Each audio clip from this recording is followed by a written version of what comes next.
Welcome to a look at the lab for Chapter 8, testing our skills at intrusion detection and prevention.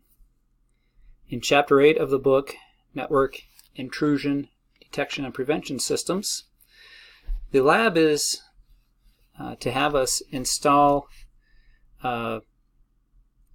In the book it was an older version of Ubuntu 11. We're going to keep up with the times and go with Ubuntu 18.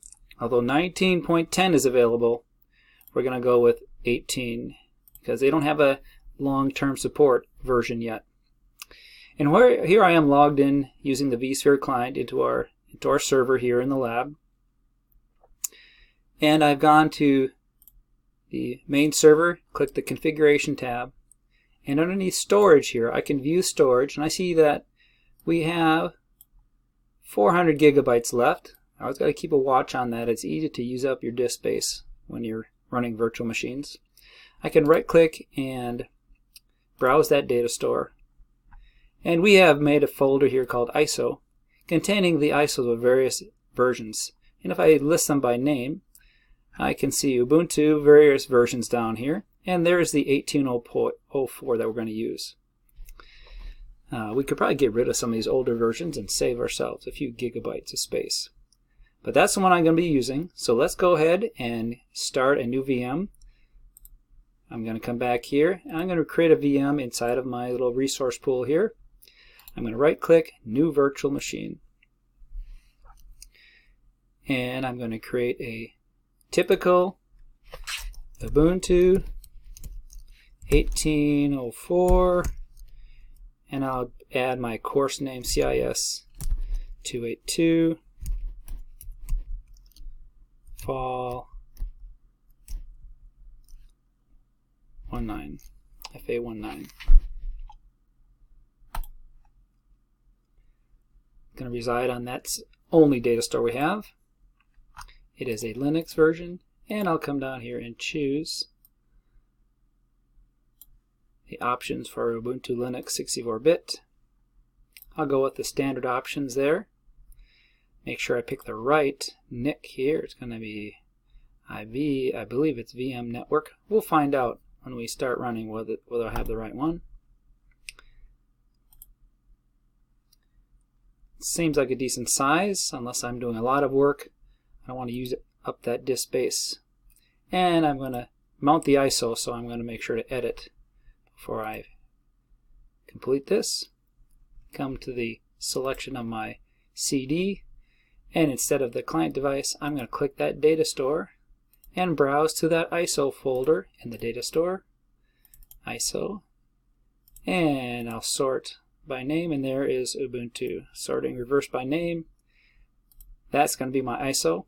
To make sure it boots from it when I start up, make sure to click Connect at Power On. Looks like we're good. I can always come back here and adjust my network settings if I find something's wrong after it starts up. Alright, we're ready to start him up. Click on that. You can double click or click the start. And we can view the console over here and watch him boot up. Or if I wanted a pop-out console, I could click this guy and get a console showing up in a separate window. So I could watch performance here and watch the output here. And as he boots up, he should be asking me questions about keyboard and things, the typical install. The plan is to install snort on here, which is a it's an open source intrusion detection system. It basically helps to watch for and alarm when it sees nasty traffic.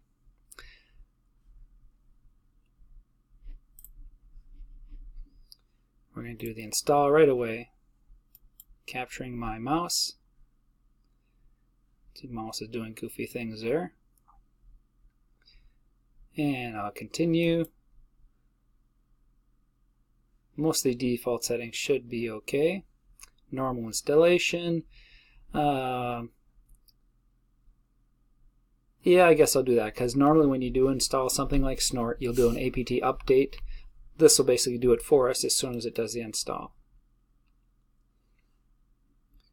Give me a few warnings as it goes through. Yep, we have a blank disk, so we're happy with that. At this point, if your disk is too small, it'll give you a warning. And while that begins to install, I'll pop back over to our lecture notes. Okay, continue. So we'll come back here and check that Ubuntu is doing its install while we go through some of the concepts here. I think it's going to start its install, and we'll have to check on it as we go.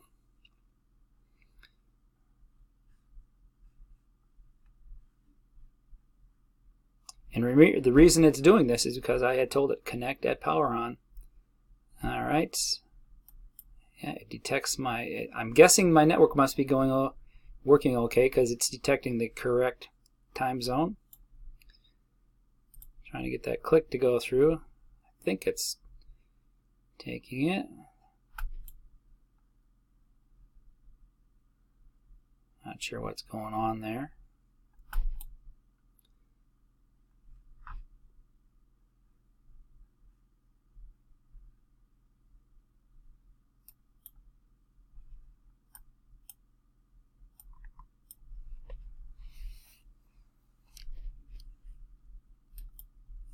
Let's try the tab key, see if it's capturing my keyboard.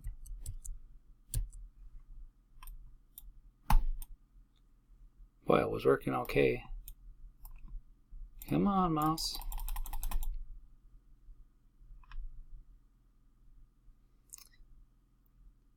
Maybe I'll try that other console. Console might be messed up. Let me close that console and go to the main console here. And let's see if he cooperates a little better there. There we go. That seems to be doing it better. Something about that pop-out console maybe has to do with the guest additions.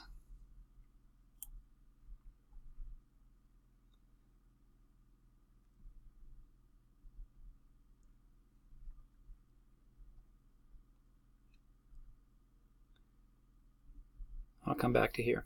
All right, while that's continuing, I'll pull them off to the side so I can watch them on the side while going through this material.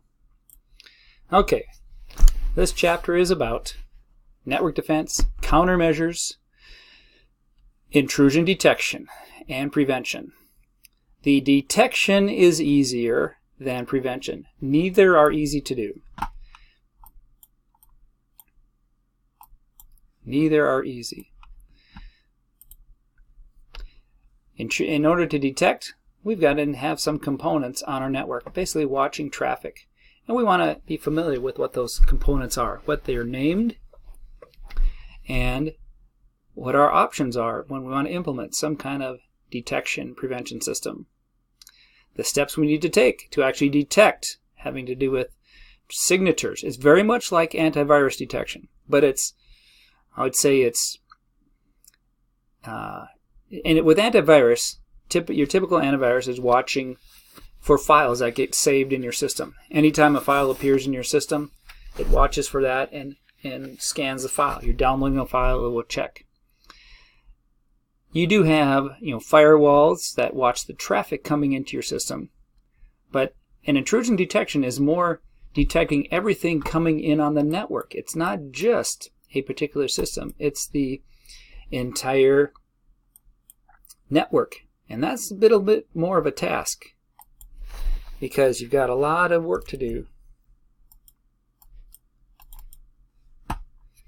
and a lot of traffic coming through. You've got 1,000 PCs in your network, and you want to prevent things even getting to them. Of course, you do have the multi-layer protection. You still have antivirus running on your systems in case something does get through.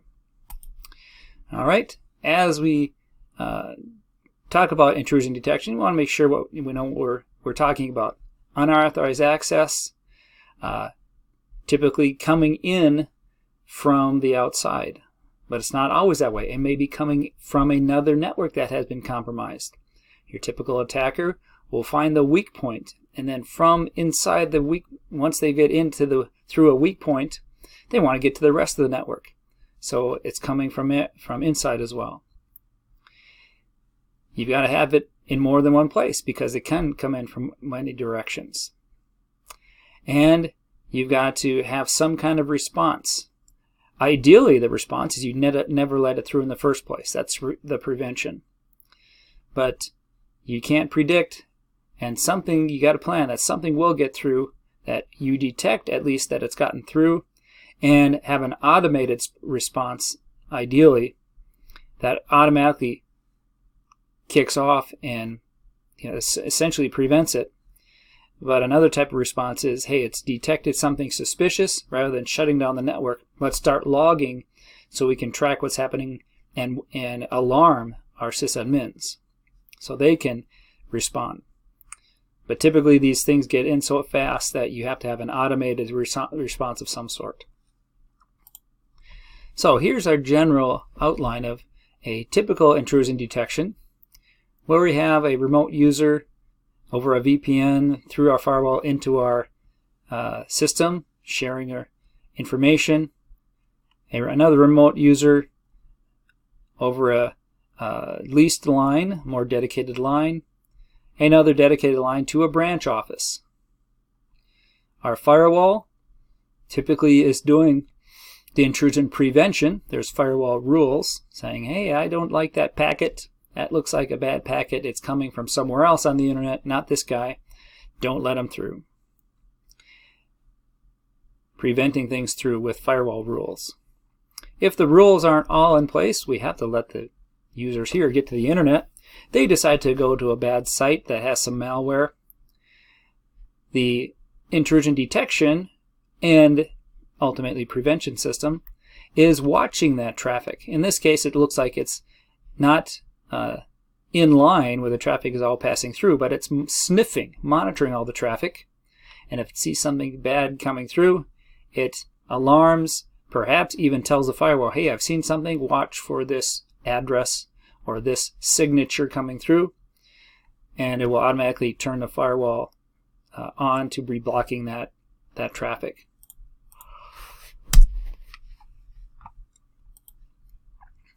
At the administration side, there may be some response there that we lock down our PCs.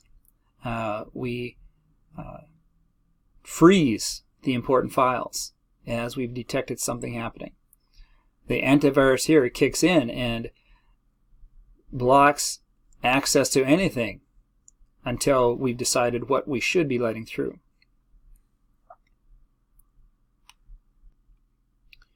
Now this Ubuntu system is just not responding. I'm being suspicious that it doesn't have enough memory. So I did a shutdown of him. I stopped him. I'm going to go back into his settings here. Right click, edit settings. I'm going to give him more memory. Let's see, how much memory does he have. Let's give him more memory. I don't think 1 is enough. Sometimes you'll see that on installation. I'm going to go give him 3. Let's give him 4. We got plenty of memory. Now I'm going to start him up again. And let's see if he doesn't lock up on my installation. Alright, we'll continue our lecture now. I'm going to put him on the side. Do that same set of steps going through the installation. Okay. So now we have general layout of our intrusion detection. Okay. Now, what are our goals for intrusion detection? We've got to still allow large amounts of traffic through. And because we want to allow a large amount of traffic, we still want to be watching for the activity and detect signs of unauthorized access. Now think of what those signs may be. Just some strange kind of traffic. Denial of service, suddenly you're seeing pings from the same address, or thousands of pings from all over the place, the little bots from everywhere suddenly pinging us outside of the normal, hey, I'm getting a ping occasionally, some people are testing their connection to me. When you do see something, it better be recordable so you can somehow have an idea of when it happened. You can report to other IT people or to the police or other authorities and prove what was going on. If you don't have any logs of the exact information, what was happening, you can't pursue any kind of prosecution or prevention, legal action against anyone if you can't show what was going on.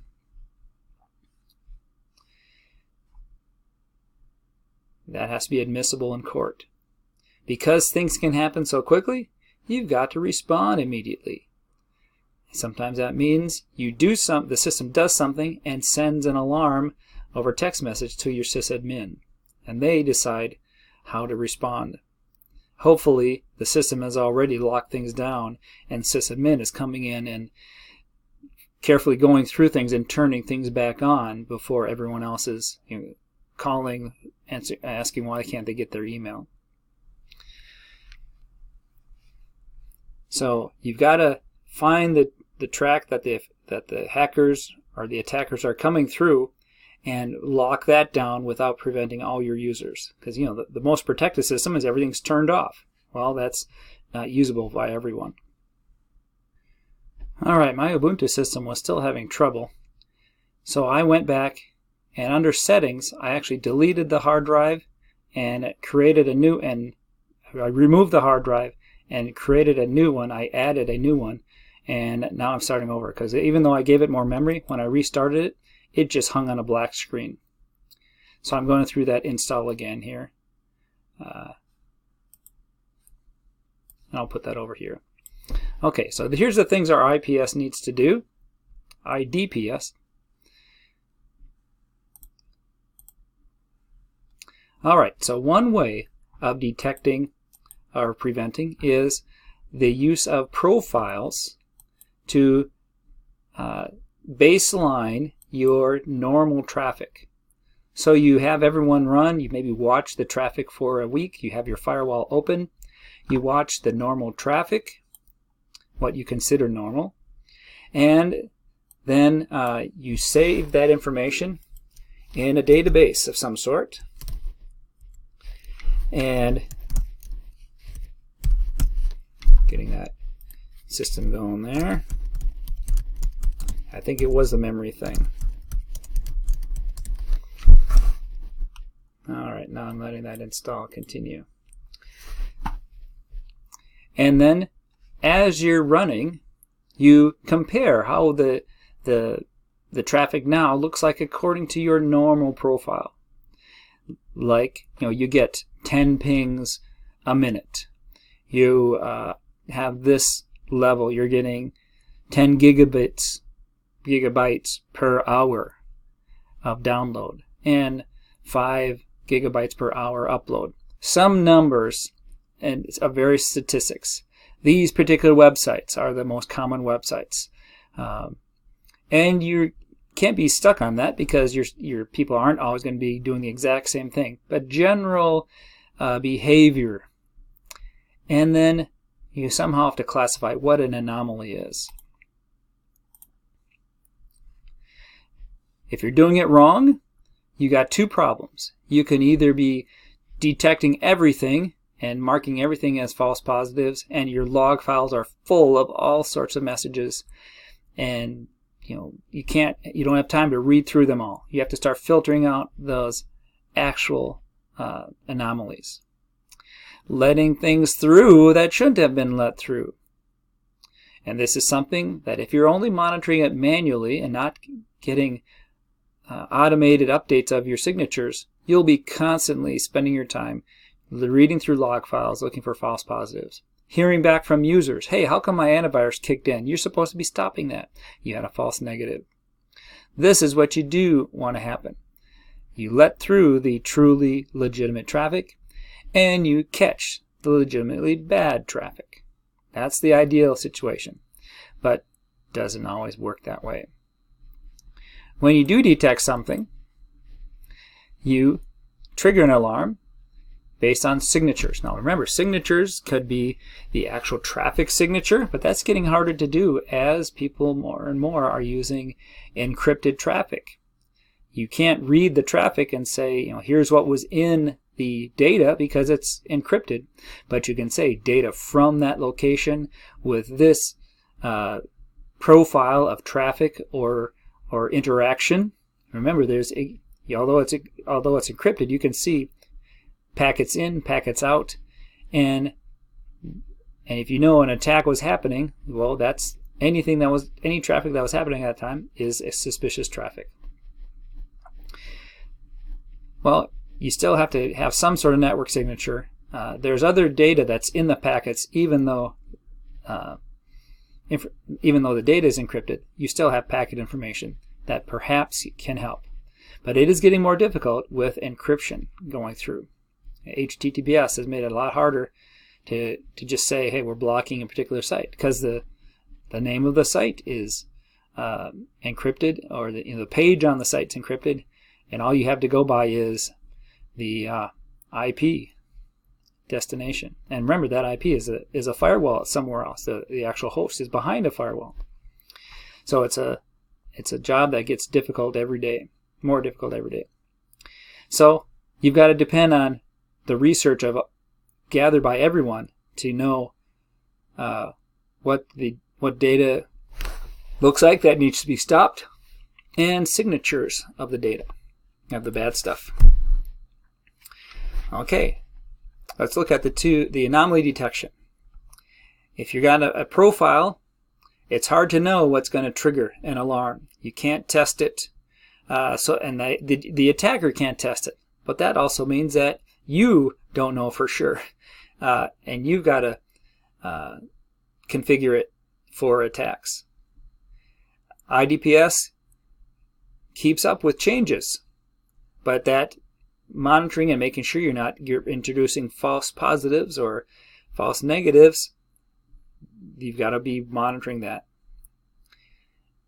It can detect new attacks, but it may also be stopping legit traffic, so you got to constantly keep up with that. Can detect inside traffic and employee accounts, and they're generating anomalous traffic. And in order to recognize that, you have to train the system. So getting that baseline, that's the training for normal traffic. The signature approach. You've got signatures, you have well-known attacks. All you have to do is keep your database up to date of the signatures. Well, you've got to keep that database up to date. That's the disadvantage. But as soon as you have that in the database, boom, I see the signature, I've blocked it. So you've got to buy access to those updated database of information. Snort is a free package. It allows you with a snort code to have access to the community database. You pay money for the more up-to-date database that people are spending time to keep up to date.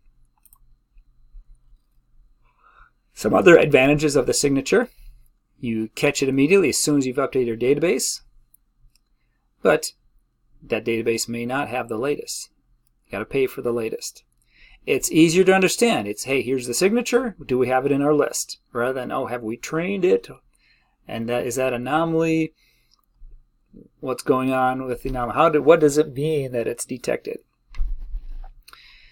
Attackers can easily just tweak their signature, knowing that they made it into a table. Time to tweak it and get through again until they recognize the new signature. Every signature is in the database. They can be specified. And when the anomaly is caught, you can look it right up in the database and know exactly what it was. But that storage of all that information takes some time and requires disk space. You can also keep track of the state of the protocol, meaning, is there a session that's been established? And when I get a packet, am I receiving a packet on an existing session? So you watch the state of sessions. Am I initiating a session? And only let sessions through that have been initiated from inside the firewall. You don't just let someone else come from the outside and access our system. You've got a state table that's kept in your firewall.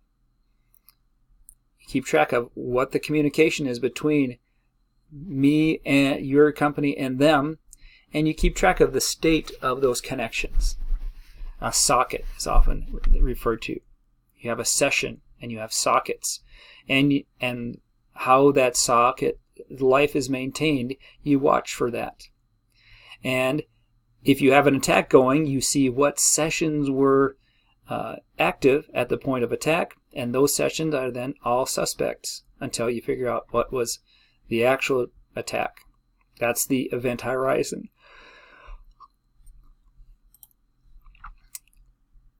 You monitor the rate of traffic, and if you see some anomalous difference in traffic, you can suddenly throttle everything. You watch the protocol. You see suddenly a bunch of suspicious protocol records coming through, some known vulnerabilities being checked. You can say, hey, Metasploit is scanning us. Stop all traffic coming from that location. You can watch for ports that are non-standard. I like to use non-standard ports because the attackers don't know to use them, but it also makes me a possible target in the IDPS, seeing that, hey, that's a non-standard port, and make me a suspect. And I can reassemble packets and watch out for fragments. That's one thing to bring down our system, is sneaking through fragments that, when they get reassembled, are actually malware. So that's one type of attack. So all those kind of things can be examined by the IDPS, and that gives us our prevention capability. Now, the components of an IDPS are that software watching for all that traffic, the algorithms, signature or anomaly capabilities, some way of watching that and controlling, turning it on and off. That's our command console. That's the firewall rules software. And then there's a database that stores signatures and logs the attack data, the traffic that came through during the suspicious attack or the anomalous behavior. Those are the basic components. Of course, there's plenty more in each plenty of things in each category. So those sensor agents, that's the software sniffing the traffic. A Wireshark, a snort, that's sniffing and then filtering it. You can be running on the hosts on all the PCs in your company. You should have that host base. That's your antivirus. That's your firewall, VPN, whatever's running on your host. That's part of the computer, built in. Now you can buy special things. We've been using a software with a company called Fortinet,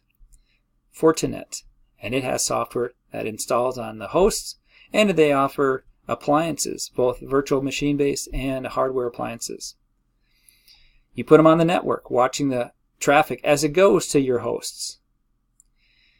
And you have your IDPS sensors watching for a variety of types of attacks.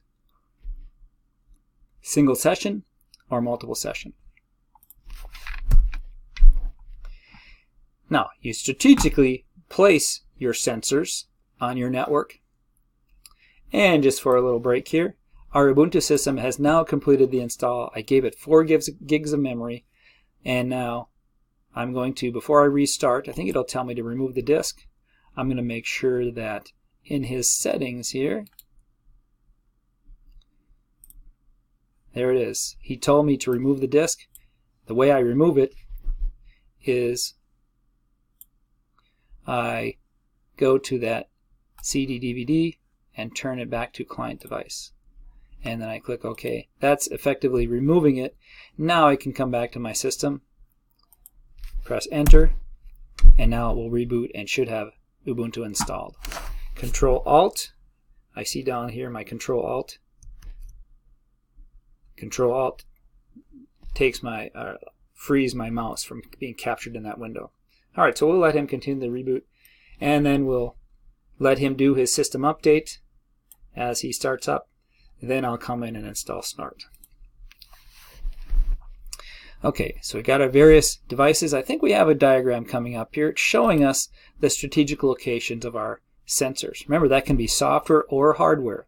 Software on a firewall, Here they're showing a router picture, but this could be a firewall with sensor software. Could actually be appliances. Look at all the options of where I put things. Actually, if I want to be super secure, I put them in all three places. Between the remote user on the VPN watching that traffic, specialized for watching those kind of anomalies. The attacker gets in here, wanting to break into my system. A person on the internet trying to fool me into letting traffic through. Inside my company router, I have sensors between me and the branch office router because somebody might be messing there, or the branch office gets malware, or I have malware. It protects, isolates these two systems, and the router should be doing their jobs as well with traffic filtering. And between subnets in my main campus, besides the antivirus agents on these PCs. And every one of these costs some money and takes time to develop. So you have to do your risk analysis. That's where the other class is about, risk analysis of what's it going to cost us if something goes wrong here, and putting the money on the most critical systems. We put the sensors typically behind the firewall in various places. This is a more vulnerable place if it's configured properly, because outside visitors are allowed in to our DMZ, demilitarized zone, but we still want to watch for anomalies there. And on this separate connection to our internal network, we have sensors placed between subnets. They recommend, you're spending a lot of time here. There's a lot of traffic coming here. This is going to be, in line with the traffic. It's going to be seeing a lot of stuff. Your firewall is doing most of the work. This may actually be slowing traffic down more than it's worth spending time to filter that, because it's exposed to so much noise on the network, on the public network.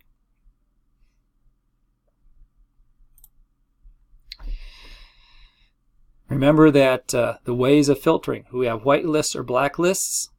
Well, we got to consider how sensitive is it going to be. That's our threshold. How sensitive is it going to be to between normal and suspicious behavior? Do we choose blacklist or whitelist? Blacklist meaning we keep a list of the bad places and keep that database updated and block the bad places, let everything else through. Or I only allow what I know to be good. That's a whitelist. Thing is, your users are constantly wanting to go to new places, so you're constantly updating whitelists.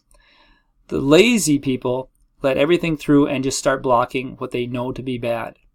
You're more vulnerable with using blacklists, but your users aren't calling you every day that now they want to go to another site and you're not letting them through.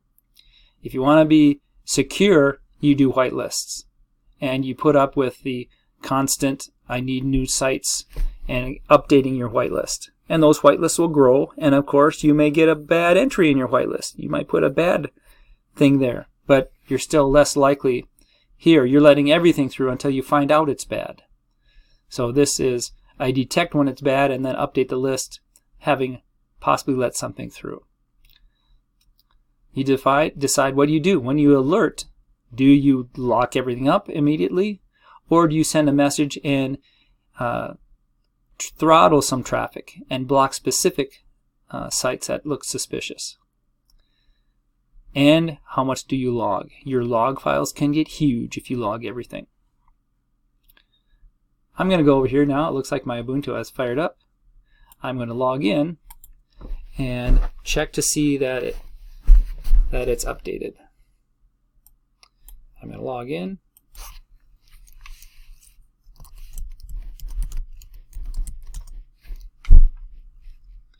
And I'm going to bring up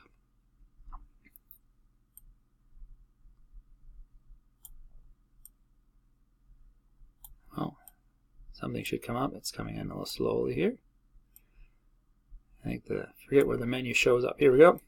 I'm going to immediately bring up, looks like it's maybe doing a software update already. I'm going to let that, well, let's see if snort is here. I'm going to see if I can just find snort in the normal software list. That's my software application. Let's just look for snort. Click here, search, and look for snort. Oh, it didn't find snort. I'm going to have to go find it myself or try something here. Let me go bring up the command prompt. Click here, type terminal, TERM. Here's my terminal, select it, I hit enter. Let's do a sudo apt update -y. You do this before you ever install any other software.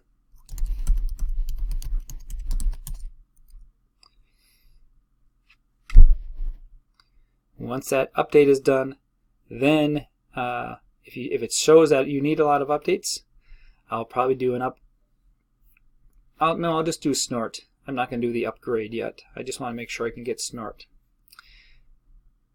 So checking the book here, pages, what it says to do to install snort.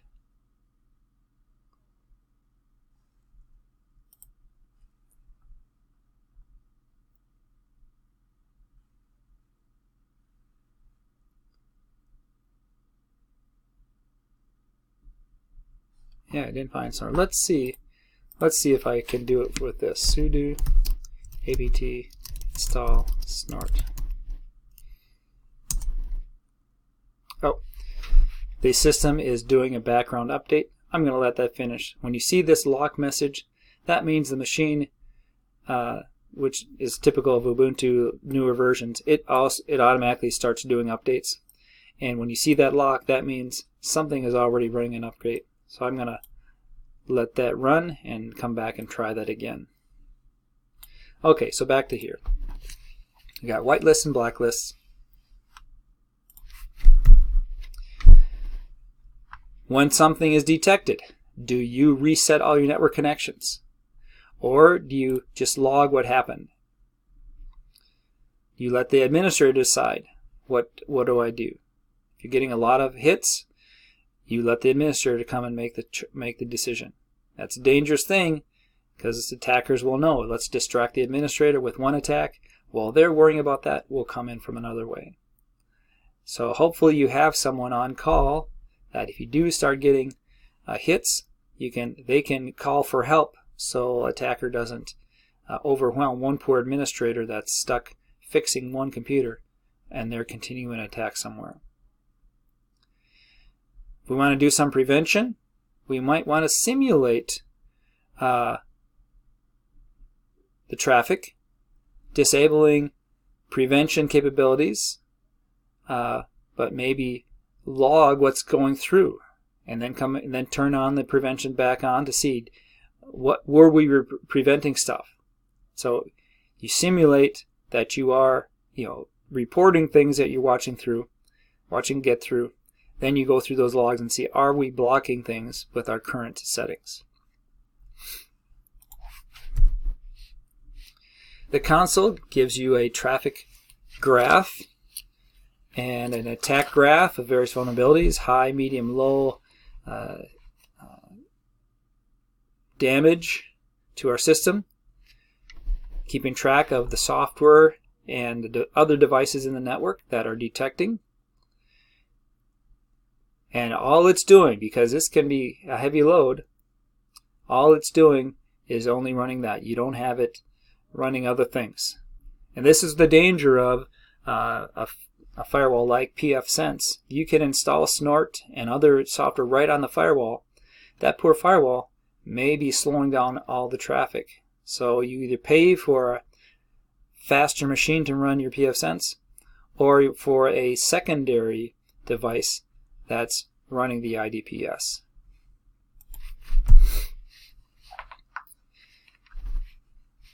Depending on your capability of your software, this may mean a different thing for different systems. The AI kind of thing, the anomaly detection, it may have better judgment in its algorithm, but ultimately some human has to make the decision of what they're going to do about it.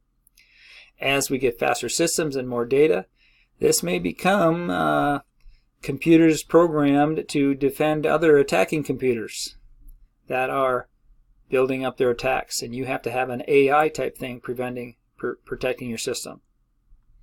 Watching for signatures and developing better ways of preventing attacks.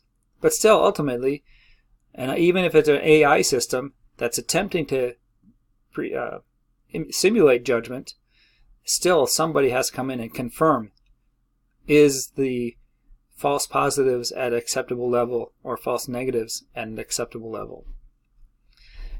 Updating your database. The vendor decides to change versions, and the protocol or the format of the database changes.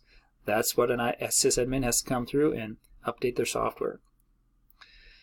Anomaly based, you're regularly checking your baseline of performance for signatures. You can go online and spend your life watching this. I went to this site. Here's what the site looks like. If you look at the total number, look at that total number in the upper right.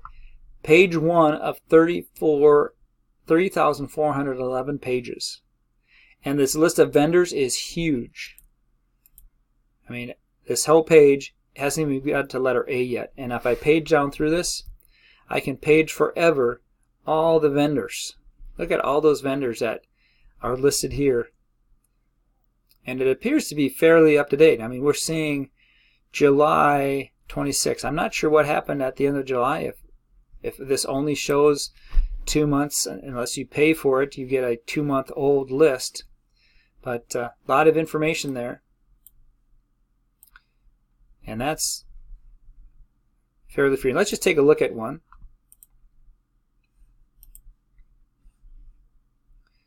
We see something having to do with a Red Hat container, some kind of design error. I go back and I choose another one. Some of these a little scarier. Oh, look at that. Something applies to a variety of smartphones. Let's take a look at discussion. Integer underflow in some library. Doesn't say the actual code. Let's see what the exploit is. Oh, they know there's a vulnerability. They don't know of particular exploits. Basically, update your software. And they give you some pages to go get the software, hopefully. That's the kind of information that Symantec provides. Now, what you do with that is your decision as a system administrator.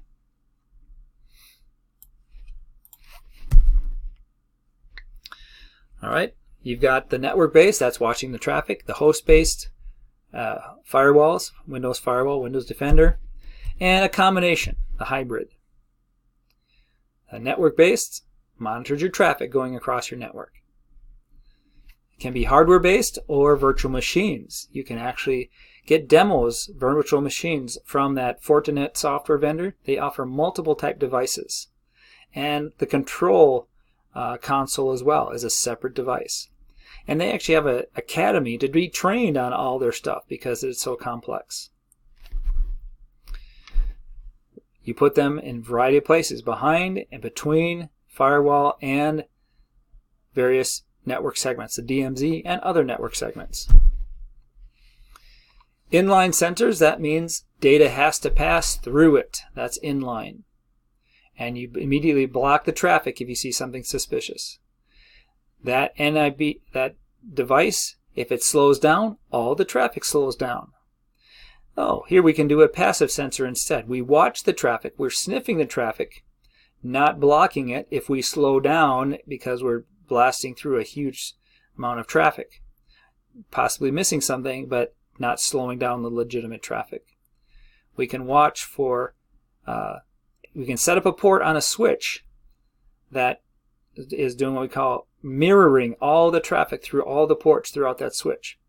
That poor machine is getting a lot of traffic. And I have crashed machines when I connected them to a spanning port and tried to just run Wireshark or snort.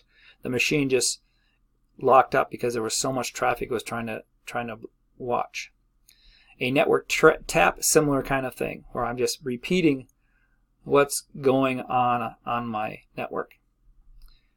I can share the traffic between this and another IDPS. Load balancing between them. Here's my inline sensor right there. See the traffic from my firewall through the inline sensor to the rest of my network. No inline sensor. Well, it's one in, two networks on the other side. And a passive sensor where it's some sort of network tap. The most common thing I see is you connect to a special port on the switch that is mirroring all the other traffic, tapping in, allowing you to sniff all the traffic passing through this switch. So the switch is essentially tapping it for you, sending all the traffic here. You watch the traffic, you balance it between multiple sensors if you're just overloaded. The sensors are triggering, sending information about what's been detected back through here to our console that's watching what's happening. And you can send out data to all our sensors. Hey, tell this switch to block a particular port. Tell this firewall to block these packets. Tell this switch to block something, or this router to block something. So there's also communication going from our management switch or the server where it's logging the information, or the console configured to, when it sees enough reports from the sensors, to say, hey, Mr. Router, stop all traffic. So the passive sensors, notice they are not blocking the data through to our network. These guys are browsing the internet, uploading, downloading videos, critical data for our company, website sales, stock analysis, big data analysis. That's not being stopped. But if anything is sniffed and detected on the tapped traffic, then the laws kick in about blocking things. Some of these products can get very expensive because they've got to do a lot of things, keeping track of the various operating systems, various levels of operating systems, software running on the hosts, watching those traffics, and huge database to keep traffic logs. Remember, the logs will serve to prosecute attackers. We can see and pull out the data that was being sent through, where it came from, who was doing it, and train our systems on that, and also prosecute. But it better be good data.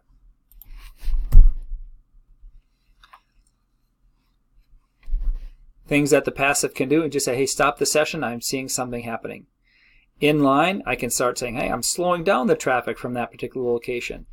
Or I am altering the traffic, maybe inserting things that would lock up the attacking software, make the attacking software think it's working when it really isn't. Honeypot kind of thing. Direct traffic to a honeypot. That's a system that is there pretending to be the real internal network, but it's all just faking out the attackers to attack that instead of the real internal network where the real data is. I can be passive or inline. And administrators have to be expert on that software because there's a lot of configuration options. When I'm managing my network, I decide where things are going in the network, between what systems, how many I need based on the amount of traffic, and the future amount of traffic. You got to plan for expansion. When I'm testing my components, I've got to bring down certain parts of the network. I've got to send through malware. And if I'm sending through malware, I better be shutting down machines that I don't want to get that test malware, or have the alarms come up on all my system from a test harmless but triggering the test software. And that's something we'll do with our little snort experiment. Constantly monitoring those log files, hardening the networks that we need to protect. The host-based, that's the Windows Defender or the web protection that many antivirus is offering you now. And they use signatures, signature databases. management servers and some console to control the whole thing. Because you've got many hosts, you've got 1,000 hosts out on your system, you can't be walking and popping up the software on the systems. You got to be watching it from a main console. And you evaluate the traffic and tweak the web server or the firewall to adjust. Does not necessarily sniff packets as they're coming in the LAN. They only see the traffic that made it to the host, and then report what came to them back to a management server. So here we have agents running on all the servers. Those are very important agents. Think of it as the antivirus running on the server, a special antivirus that talks to a management server. That's what I think of as an agent. It's antivirus, but that also has when it sees a virus or malware, it doesn't just quarantine it. It quarantines it and reports to a centralized server of what I found. So they report the results of scanning. And from the management server, I can tell the hosts, hey, it's time to scan, or tell me your status, and keep track of all sorts of things that are going on the system, such as what software has been installed. Configure it from a central location, and don't affect the host. That agent is running in the background. Of course, it's going to load the CPU somewhat, depending on its quality and size of software, but the main load goes back to the main server, and they're analyzing all the information coming from the various hosts. It's distributed because the hosts are processing things, reporting things back to the main management server. The host is analyzing it in real time as it happens, and there is some performance lost in the host because that takes some CPU power. And you can configure how often you scan and how deep you scan and how often you report. So host-based, it gets an event, maybe pops up a little thing on the console, hey, I've detected something, and I reported it to the server. I've sent it to my log. Hopefully that log doesn't fill up your disk on your host, but it's gathered by a main system for long term. The alert, again, it may be a pop-up at the console or an alert in the event file of your system. It may actually have a response at the host. I'm going to limit that traffic or log everything else of that traffic.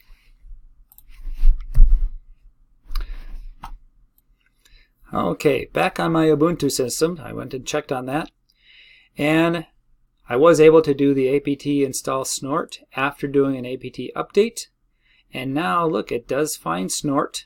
It didn't find it in my software packages. That kind of bugs me. I didn't go back there because I'm so used to running it from the command line. So here's the command that will install snort on Ubuntu 18.04. It will ask you for your password, and then we'll give you this messages, and finally, do I want to continue? And I'm going to do yes. And it will go through then and install snort, download it from the archives, and I'm going to go through with the default settings. I only have one interface, so that's fine. Oh, it doesn't like that interface. Does not exist. Let's see here. I might need to bring up another window here to find out which interface. So I'm going to go back here. I'm going to leave that there waiting for me. I'm going to start up terminal in another session here. Right there. And I'm going to do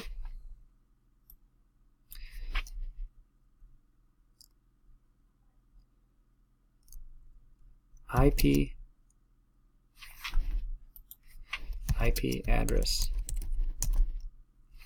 and I see my network. That is a legitimate network address, and that's the name of my device, ENS160. That's what I need to put for my for my interface. So let's go back to that other window now. Let's move this one away. Here's the one that's waiting for my input. So it's ENS160. Now, it may be different for you. I found that by typing IP address. Remember how I did that? Oops. Back in the other terminal, I did my other terminal. There. The other terminal, I did a IP address, and I saw that in the listing. LO is my loopback. You see the 127.0.0.1. ENS160, that's what counts. That's the one that is the legit interface because I see that IP address for the lab on there. So I know that's the correct interface. So that's what I put here. Now it should be happy. Type that and then tab till I get the OK and hit enter. Oh, why is it saying that? Now I've got a real problem. Let me go to the full window here so I can read the full message.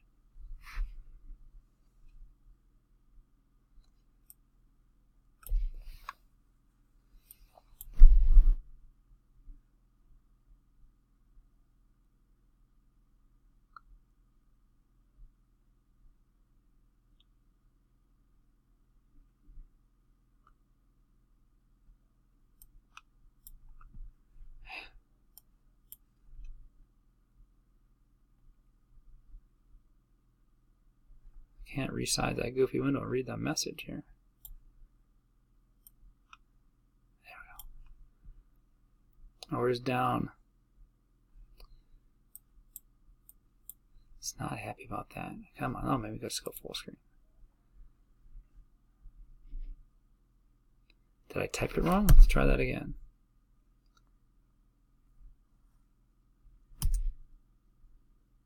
I think that was good. I'll see if it completes.